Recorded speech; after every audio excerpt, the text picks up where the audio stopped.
கார்த்திகை செல்வன் சசிகலாவின் அண்ணன் மகன் மகாதேவன் திடீரென மரணமடைந்திருக்கிறார். முழுமையான தகவல்களை பதிவு செய்யுங்க. வேதவள்ளி, இது அந்த கட்சியில் இருக்கிற பலருக்கும் மிக அதிர்ச்சி தரக்கூடிய ஒரு செய்தியாக இருக்கும். 47 வயது நிரம்பிய மகாதேவன் ஆன்மீக நாட்டம் நிறைந்தவர். இன்று காலையில் அவர் இங்கே கோவிலுக்கு, திருவிடைமருதூர் கோவிலுக்கு சென்றபோது அங்கே திடீரென மயக்கம் ஏற்பட்டிருக்கிறது. மயக்கம் ஏற்பட்டவுடனே அது உடனடியாக அங்கிருந்த ஒரு மருத்துவரிடம் காண்பித்ததாக அவருடைய உறவினர்கள், அவரோடு சென்றவர்கள் சொல்றாங்க.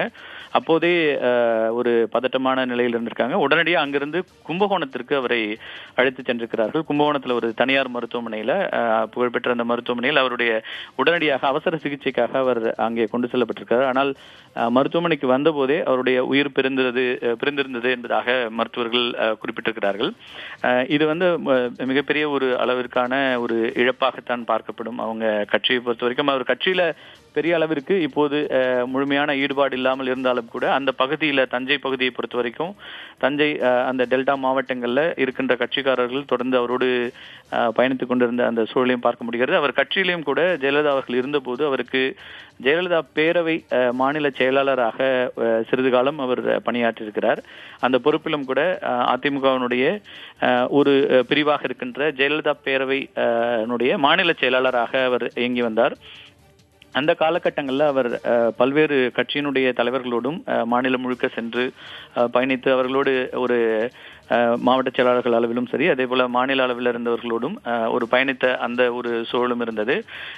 தொடர்ந்து அந்த பகுதியை பொறுத்தவரை, தஞ்சையை பொறுத்தவரை அவர் பல்வேறு நிகழ்ச்சிகளில் தொடர்ந்து கலந்து கொண்டிருந்ததாகவும் இருந்தது. அங்கேயே தஞ்சாவூர்லேயே அவர் தங்கியிருந்தார். அங்கே தன்னுடைய தொழில் உள்ளிட்ட பல்வேறு விஷயங்களை கவனித்துக் கொண்டிருந்தார். கட்சியிலிருந்து முழுமையாக நீக்கப்பட்ட பிறகு அவர் கட்சி பணிகளில் வராத 2011 அவர் சசிகலா உள்ளிட்டவர்கள் அந்த கட்சியிலிருந்து நீக்கப்பட்ட பிறகு அவர் தன்னுடைய வேலைகள் மட்டும் பார்த்து கொண்டிருந்தார். ஆனாலும் கூட உள்ளூரில் நடந்து கொண்டிருக்கின்ற கட்சி பிரமுகர்களுடைய நிகழ்ச்சிகள்ல, திருமணம் உள்ளிட்ட நிகழ்ச்சிகளில் கலந்து கொள்வது, அவர்களோடு தொடர்ந்து பயணிப்பது என்பதாக அவருடைய பயணம் இருந்தது. அதே போல புத்தாண்டு உள்ளிட்ட நாட்களிலும் கூட அவர் கட்சிக்காரர்களை சந்தித்துக் கொண்டிருந்தார். தொடர்ந்து தஞ்சையை பொறுத்தவரை அவருக்கான ஒரு கட்சியிலேயும் கூட ஒரு அந்த பகுதியில் நிறைய அவருக்கான ஒரு ஃபாலோவர்ஸ் இருந்தாங்க அப்படின்னு சொல்ல முடியும். அவர்களுக்கு மிகப்பெரிய ஒரு அதிர்ச்சி தரக்கூடிய ஒரு விஷயமாக இது அமைந்திருக்கிறது.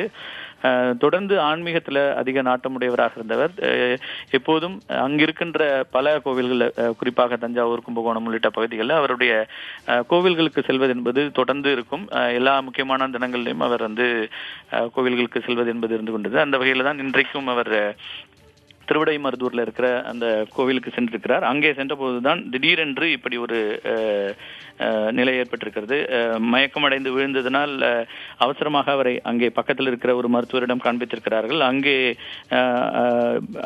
அங்கேயே அவருக்கு உயிருக்கு ஆபத்து உள்ள ஒரு சூழல் இருக்கிறது என்பதாக அந்த மருத்துவர் தெரிவித்த பிறகு உடனடியாக அவரை கும்பகோணத்திற்கு அழைத்து சென்றிருக்கிறார்கள். கும்பகோணத்தில் இருக்கிற ஒரு தனியார் மருத்துவமனையில் அவசர சிகிச்சைக்காக அழைத்து சென்றிருக்கிறார்கள். ஆனால் அங்கு சென்ற போதே அவருடைய உயிர் பிரிந்ததாக தெரிகிறது. அங்கு இருக்கிற மருத்துவர்கள் அவரை பரிசோதித்துவிட்டு வரும் வழியிலேயே அவருடைய உயிர் பிரிந்திருக்கிறது. அவர் திடீர் மாரடைப்பு ஏற்பட்டு அவருடைய உயிர் பிரிந்திருக்கிறது என்கிறார்கள். 1970 ஆண்டு பிறந்தவர் மகாதேவன். 47 வயது தான் ஆகிறது. மிக இளம் வயதிலேயே இந்த திடீர் மரணம் என்பது சசிகலா குடும்பத்தினருக்கு மட்டுமல்ல, அந்த கட்சியில் இருக்கின்ற முக்கிய நிர்வாகிகளுக்கும் கூட, அதே போல அவரை அறிந்த மற்றவர்களுக்கும் ஒரு பெரிய அளவிற்கான அதிர்ச்சியான ஒரு செய்தியாக இது அமைந்திருக்கிறது. அவர் ஏற்கனவே கட்சியில ஜெயலலிதா பேரவையினுடைய மாநில செயலாளராக இருந்த வகையில பலரையும் கூட அவர் தனிப்பட்ட முறையில் கட்சியினுடைய, அதிமுகவினுடைய முக்கியமான நிர்வாகிகள் பலரையும் அறிந்து வைத்திருந்தார், தனிப்பட்ட முறையிலும் கூட. அதை தவிர்த்து மற்ற கட்சிகளில் இருக்கிற முக்கிய நிர்வாகிகளும் கூட தஞ்சை, திருவாரூர், அதே போல இந்த திருச்சி உள்ளிட்ட மாவட்டங்களில் இருக்கிற மற்ற கட்சிகளுடைய நிர்வாகிகளோடும் அவர் கட்சிகள், மற்ற அமைப்புகள் என்று பலரோடும் ஒரு நெருக்கமான நட்பிலும் அல்லது உறவிலும் இருந்தவர். அவர்களுக்கும் கூட இது ஒரு இந்த திடீர் மரணம் என்பது அதிர்ச்சி தரக்கூடியதாக அமைந்திருக்கும். வேதவள்ளி, கார்த்திகை செல்வன், நீங்கள் பேசும்போது ஜெயலலிதா பேரவையின் மாநில செயலாளராக அவர் இருந்திருக்கிறார் என்பதை குறிப்பிட்டீர்கள். அதிமுகவில் வேறு என்னென்ன பொறுப்புகளை அவர் வகித்திருக்கிறார்? அதிமுகவில் மகாதேவனுடைய பங்கு என்பது எத்தகையது? அவரை பொறுத்த வரைக்கும் அந்த ஒரு பொறுப்பு தான் கொடுக்கப்பட்டிருந்தது. அதற்கு பிறகு அதுவும் கூட குறுகிய காலம்தான் அவர் அந்த பொறுப்பில் இருந்தார். இவர் சசிகலாவுடைய அண்ணன் மகன், அங்கு அண்ணன் வினோதனுடைய மகன். அவருடைய தந்தை ஏற்கனவே மறைந்து விட்டார். இப்போது அவர் பெயர்ல அங்கே ஒரு மருத்துவமனையும் கூட தஞ்சையில் உண்டு. அவருடைய மகன் தான் இவர் மகாதேவன். இவருடைய ஜெயலலிதா பேரவை பொறுப்புக்கு பிறகு வேற எந்த பொறுப்புகளும் பெரிய அளவிற்கு அவருக்கு வழங்கப்படவில்லை. அதற்கு பிறகு கட்சியினுடைய உள்ளூர் அரசியல் அளவில் தான் அவருடைய பங்கு என்பதாக இருந்து கொண்டிருந்தது. மற்றபடி இந்த அவருடைய அந்த காலகட்டத்திலேயே அவர் தமிழகம் முழுக்க பல்வேறு நிகழ்ச்சிகளுக்கு எல்லாம் சென்று வந்திருக்கிறார். எனவே அந்த காலகட்டங்களில் அவர் தமிழகத்தில் இருக்கின்ற அதிமுகவினுடைய முக்கியமான பிரமுகர்கள் அத்தனை பேரையும் அவர் சந்தித்திருக்கிறார்.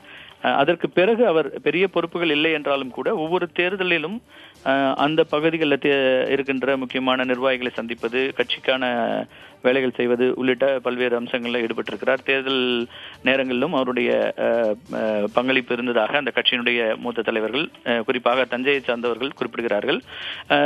பலரையும் கூட அறிமுகப்படுத்தியிருக்கிறார் என்று சொல்ல முடியும். அவர் ஜெயலலிதா பேரவை செயலாளராக இருந்தபோது அதிமுகவில் பலரையும் அறிமுகப்படுத்தி அவர்களுக்கான ஒரு அடுத்தடுத்த பொறுப்புகள் உள்ளிட்ட விஷயங்களையும் செய்திருக்கிறார். அவர்கள் இன்றைக்கு ஒரு முக்கியமான இடத்தில் இருக்கின்ற அந்த சூழலும் இருக்கிறது. அவர் ஒரு குறுகிய காலம்தான் ஜெயலலிதா பேரவையினுடைய செயலாளராக இருந்தார். அதற்கு பிறகு 2011க்கு பிறகு கட்சியினுடைய நேரடி தொடர்புகள் எதுவும் இல்லாத அந்த சூழல் தான் இருந்தது. ஜெயலலிதா மறைவின் போது அவரும் கூட அங்கே ஜெயலலிதா அவருடைய உடல் வைக்கப்பட்டிருந்த இடத்துல இருந்ததை பார்க்க முடியும். அவரும் அங்கே இருந்திருந்தார், குடும்பத்தினரோடு இருந்தார். மிக இளம் வயதில் இந்த திடீர் மாரடைப்பு என்பது ஏற்பட்டிருக்கிறது. அது ஒரு அவரை அறிந்த அவருடைய நட்போட்டத்தில் இருக்கிற அத்தனை பேருக்கும் இது ஒரு அதிர்ச்சியாக அமைந்திருக்கிறது. வேதவழி.